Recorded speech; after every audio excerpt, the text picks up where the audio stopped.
You can make your own loom using my free Loom template.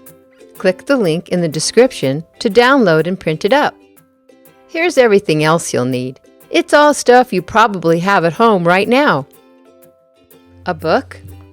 I chose this one because it's about the same size as the template I made. Don't use a paperback because they're too flexible. I'm using craft wrapping paper.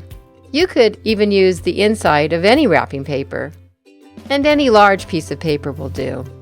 In fact, you don't really need any paper at all if you don't mind taping the template straight onto your book. The Dot is one of my favorite books, so I don't want to do that.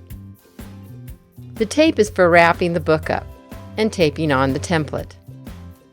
I'm Lucy Jennings from the Creativity Patch, where I teach beginners how to weave. Wrap the book up.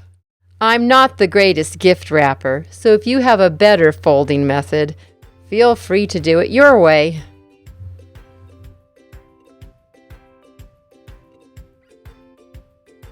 Now you're going to need the template. Remember, the link to get it is in the description below. Trim the template to fit your book. If your book is longer than the template, cut it in half and tape the top and bottom on your book. It will be getting a lot of wear and tear, so place the tape on all sides of the template.